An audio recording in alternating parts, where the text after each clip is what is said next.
ñu ngi leen di nuyu di leen jaajëfal yéen ñi nga xamante ni yéenay suivre chaîne bii di xalaat TV ñu leen di dalalaat ci seen jàngatu bés bi. te nag dañuy wax ci benn sujet boo xamante ni dafa concerné dundinu sénégalais yi maanaam wàllum courant bi xam ngeen ni amal nañ ab yokk ci domaine boobule te ñu bari ci ay kër commencé nañu sentir yokkum courant bi lan moo waral nag yokk boobee président Macky Sall joxe woon na ci ay leeral. Commission de régulation du secteur de l'électricité. Commission boobu moom mooy def arbitrage bu xoolee ci ñetti weer yu ne ñu xool fi njëgu pétrole bi toll ak charge yi Senelec am xool njëgu courant bi coût de revient bi ñaata la mu fixer prix bi nga xam ne moom la yelloon parce que Senelec tam mënul di liggéey à perte ndax bu yàggee day taxaw su ko fixé moom commission laaj état bi njëg li kat lii la war a doon soit dañuy yokk njëg yi soit dañ koy wàññi bu fekkee ne njëgu pétrole wàññeeku na lool wala boog gouvernement bi su ko defee bu dee yokk ñu ne ko déet bul yokk bàyyil ñun ñu fayal consommateurs yi ñu ne kon dinañu wàññi nag ñun doole dinañu wàññi subvention bi ñu. mais kàddu yi nga xamante ni njiital réew mi joxe woon na ko du loo xamante ni mën nañ ci teg loxo lan moo tax newul kàddu yoonu maanaam est-ce que xam ngeen ni. jamono gi ñuy wax ak yéen lu toll ci 2500 wu liggéeykatu Senelec maanaam ñaari junni ak juróomi téeméeru agent wu Senelec ak ay liggéeykat yoo xamante ni fa lañ nekkoon te nekk retraite ñooñee 10% kese la ñuy fay ci seeni facture courant maanaam am na ñaari junni ak juróomi téeméer liggéeykat yu nekk biir Senelec bu ñu jotee ab facture bu toll ci 100 000 francs ñoom 10 000 kese la ñuy fay li ci des askanu Sénégal moo koy fay te yemu ci. am na ci ay liggéeykatu Senelec yoo xamante ni ñoom dañuy déclarer ay heures supplémentaires pour augmenter seen salaire bu weer bi deewee ci loo xamante ni jaarul yoon. en plus ministère bi nga xamante ni moom lañ dénk wàllum énergie fii ci Sénégal day jot ay subventions ak ay yeneen neexal tukkee ci Senelec daan ci ñëw ci kanam ak liste bénéficiaires yi ci ab rapport boo xamante ni Cour des comptes moo ko defoon. te bu ñu defee calcul yooyu yëpp ëpp na 12 milliards yi nga xamante ni Senelec nee na moom lay ñàkk at bu yàlla sàkk te li lépp nag. ay experts ci domaine boobu noonu ñoo ko prouvé waaye itam ay nit yoo xamante ni jot nañu liggéey biir Senelec kenn ci ñoom di maître Massokhna Kane nekkoon avocat këru liggéeykaay bi di Senelec. courant bi nag bañ ko yokkee dañu ko layal waaye lay wa jubul ki ko njëkk a layal mooy directeur général ba ak cadre ya mu àndal waaye la ñu lay yépp ci Senelec dafa soxla xaalis pour mën a respecter contrat performance ba mu amoon wala Senelec li muy am da ciy jënd 70% fuel maanaam la muy toggee essence ba loolu yëpp dara taxawu ci dara taxawu ci. li nit ñi war a comprendre ci yokkum courant bi nga xamante ni amal nañ ko mooy am na ay agent wu Senelec ay cadre yoo xamante ni ñi ngi liggéeyee foofu ñooñee ñoo jël en otage askanu lëmm ay doomi aadama yoo xamante ni ñi ngi def lu leen neex. parce que saa yu nguur gi lànkee wala bëgg a dakkal li nga xam ne ñi ngi koy def ci boobee bërëb liggéeyukaay ñu def lu ñuy woowee sabotage wala chantage mu am aussi gouvernement irresponsable boo xamante ni am na pouvoir non seulement dakkal askan wi di fay seeni courant wu kër teg ci di fay courant wu ay liggéeykatu Senelec waaye itam état boobee am possibilité wàññi prix électricité bi parce que président Macky Sall ci boppam moo waxoon ni non seulement Sénégal suñu production day augmenter maanaam dina yokk bu ñu mën di jaay waaye itam prix courant bi dina wàññeeku bu baax. Nous passons ainsi de 500 mégawatts en 2012 à 1141 mégawatts en 2018. Il faut y ajouter à très court terme 2 projets de 60 mégawatts en solaire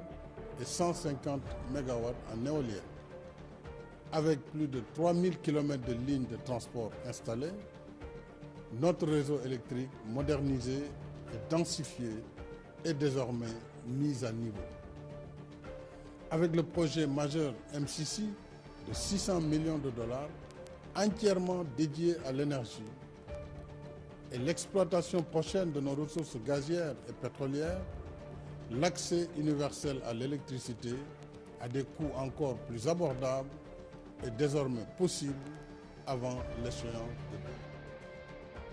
de ngeen gis ni li mu diggee woon dara amu ci mais li gën a garaaw mooy comme niñ ko waxee ci njëlbeenu vidéo bi charge yi nga xamante ni Senelec am na ko loolee kese buñ ko delloo woon ci askan wi courant du mës a cher ci Sénégal au contraire dina gën a wàññeeku par rapport ak li doomi aadama yi di fay tey lu waral loolu bu ñu demee biir Senelec dafa am lu ñuy woowee tarif préférentiel sénégalais yu bari xamuñu ko wala ñu bari ñi ko dégg itam xamuñu tarif préférentiel boobu noonu naka lay fonctionner. li muy fonctionner lenn la dafa am ay agent wu Senelec yu toll ci 2500 maanaam ñaari junni ak juróomi téeméer yooyu agent mën nañ consommer ci diiru ñaari weer 1000 kWh jàpp 1500 kWh mais ñoom agent yooyu duñu fay facture bi yëpp 10% kese la ñuy fay li ci des askanu Sénégal moo koy fay maanaam ab agent Senelec bu am salaire am ay per diem am yeneen avantage yow sénégalais bi nga xamante ni amoo salaire da ngay xoslu di jógu ko daanu yow di nga fay sa facture ba noppi fayaaleel ko moom agent wu Senelec bi 90% facture am maanaam njëgu courant am bu dee téeméer yow juróom-ñeent fukki yaa koy fay.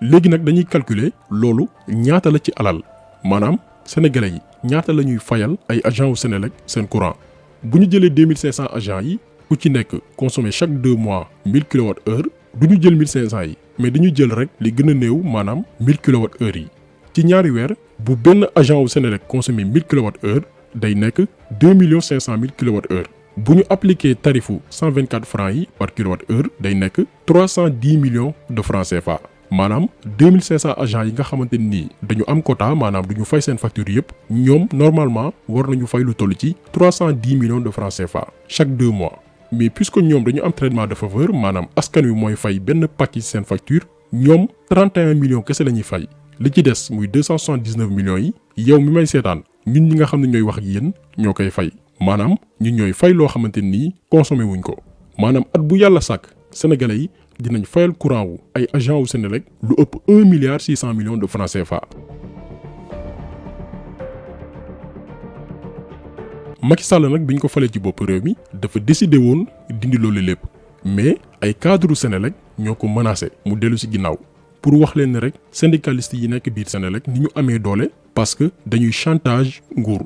gu leen bëgg a xañ li ñu am ci ndoddu sénégalais yi ñu xeex la naka lañ lay xeexee nag mooy di saboter réseau bi nga xam ne mooy distribuer courant bi bu ko defee coupure courant bi di taqarnaase ci biir réew mi askan wi mere nguur gi fi nekk moo tax il faut que ñu am benn président bu responsable pare pour jàmmaarloog cadre Senelec yi nga xamante nii ñàkk sénégalais yi la ñuy dundee parce que imagineel nga am facture bu toll ci 150 000 de francs CFA mais yow 15 000 francs kese ngay fay li ci des askan wi moo koy fay ci dëkk bu mel ni Sénégal nga xam ni revenu par habitant lu néew a néew la.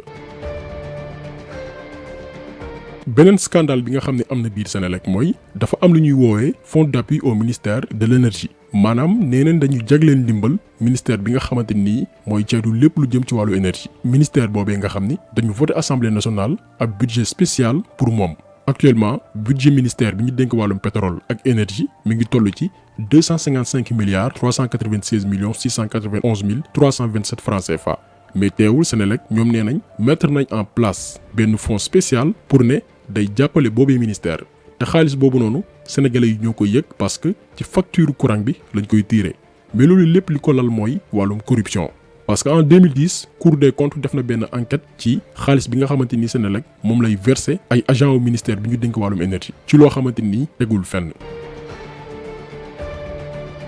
li ngeen di gis ni ab liste la boo xamante ni day wane turu ñi nga xam ni bénéficié wu nañ ci xaalis boobu noonu ci jamonoy Abdoulaye Wade entre 2006 et 2008. Samuel Sarr bi nga xamante ni jamono jooju moo nekkoon ministère bi ñuy dénk wàllum énergie Senelec fayal na ko ay billets avion yoo xamante ni ay millions de francs CFA la waaye itam benn conseiller buy wuyoo ci turu Idrissa Niass Senelec jox na ko ci xaalis boobu noonu. Senelec dem na bay fay formation wu yenn liggéeykat yi nga xam ne ñu ngi nekk biir ministère bi ñu dénk wàllum énergie mën na ci citer ab ndaw suñuy tuddee Ndeye Binta Niang Senelec fayal na ko 2 900 000 francs pour formation benn weer ca Paris. am na tamit ku ñuy wooyee Diaga Sané Senelec fayal ko formation 25 jours Casablanca ci jëg bu toll ci 2 600 000 francs. Matar Paye moom itam Senelec fayal na ko formation 15 jours Casablanca ci lu toll ci 1 600 000 de francs CFA. de même que Mami Jackie Préra moom itam ñu fayal ko 2 800 000 francs pour ab formation 27 jours Casablanca.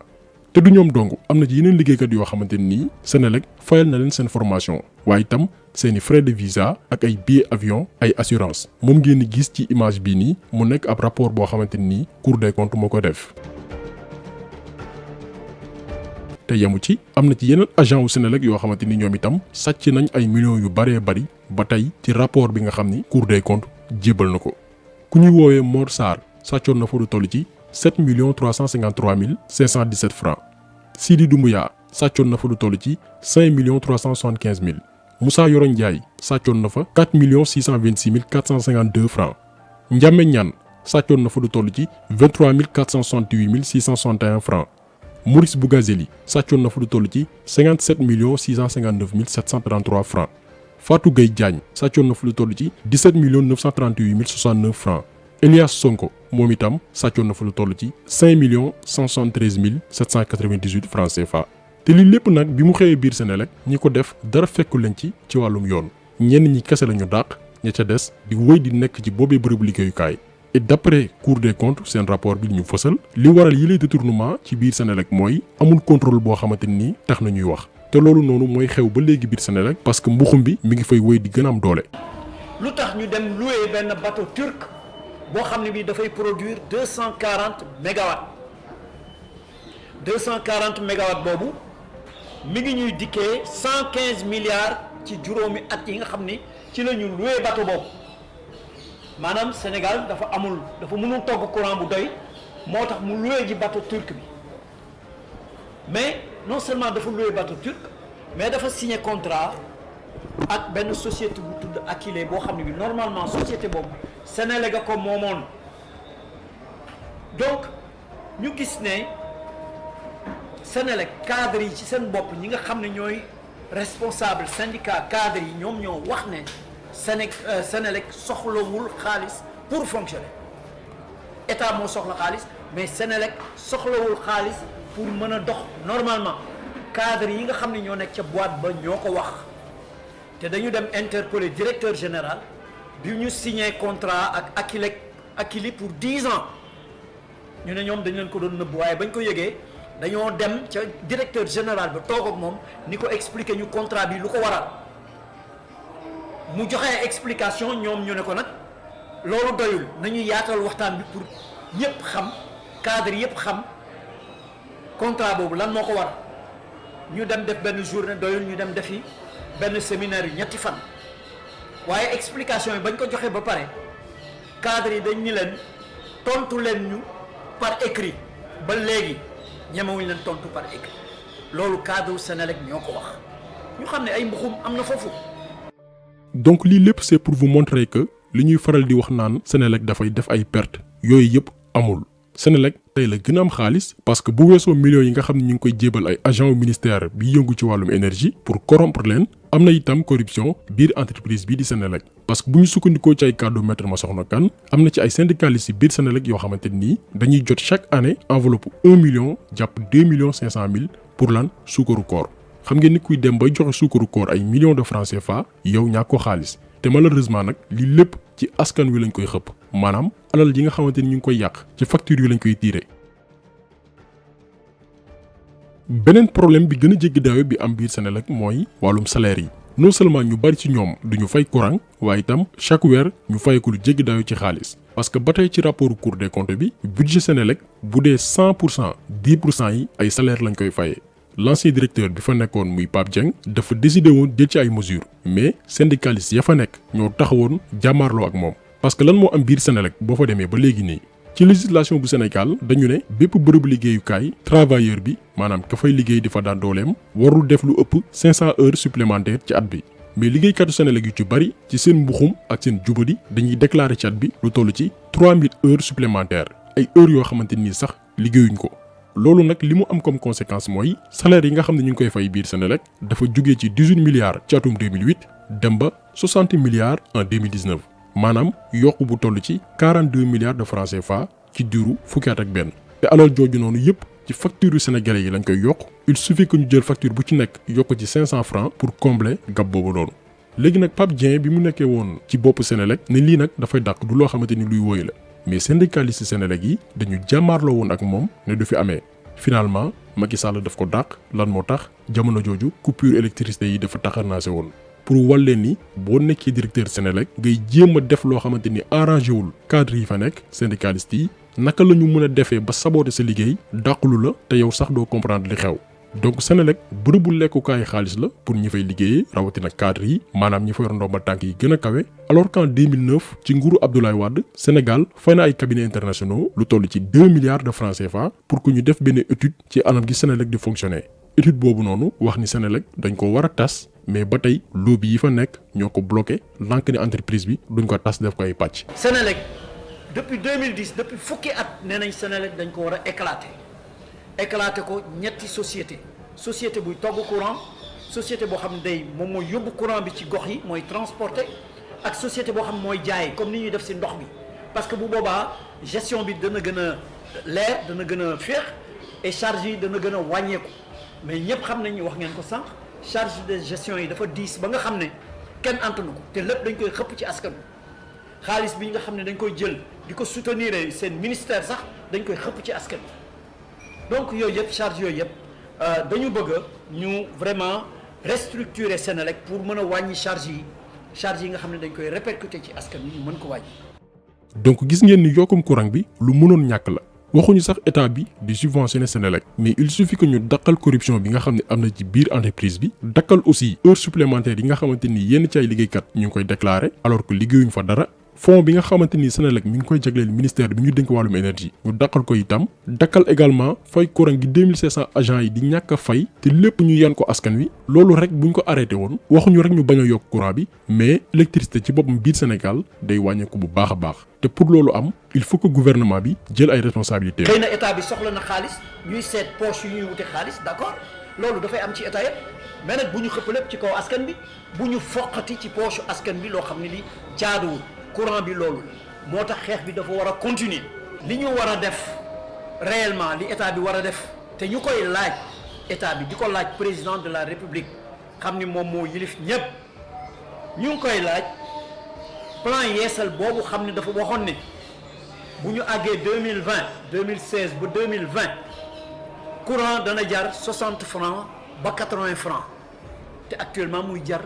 double loolu plan yeesal boobu ñu audité ko parce que boo amee programme am benn plan boo ko doxalee ay at war nga def li ñuy wax suivi évaluation maanaam war nga taxaw seet li nga doxalagum li nga exécuté gum fu mu toll est-ce que 80% d'exécution la wala 60% d'exécution pour nga war a xam ndax da ngay baral wala da ngay redresser wala loolu mooy suivi évaluation programme yi fi am yëpp muy autoroute ak lu mu mënti doon dañuy bu ñu doxalee quelques années dañuy taxaw seetlu dañu liggéey fu mu toll. ak ndax baax na wala déet donc plan yeesal ñu ngi laaj président mu dimbale ñu sénégalais yi ñu xam plan yeesal boobu xam ne ay centaines de milliards moo ci nekkoon ñu wax ñu plan yeesal boobu fu mu toll ñu audité ko.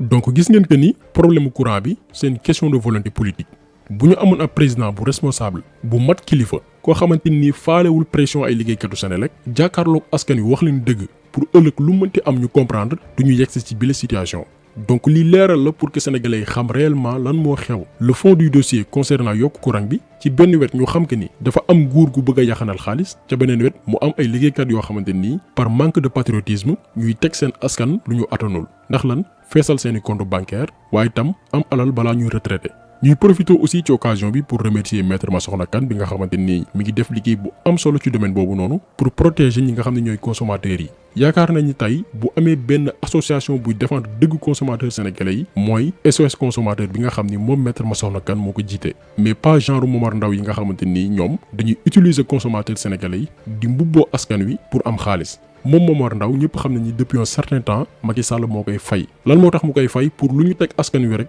moom mu wutal ko lay donc moom arnaqueur la bu mag boo xamante nii sénégalais yi war nañu xam mooy kan ak li ko tax a jóg. donc jàngat bi tey loolu la woon ñu ngi leen di gërëm di leen jaajëfal di leen dig daje beneen yoon ci beneen jàngat jaa ngeen jëf.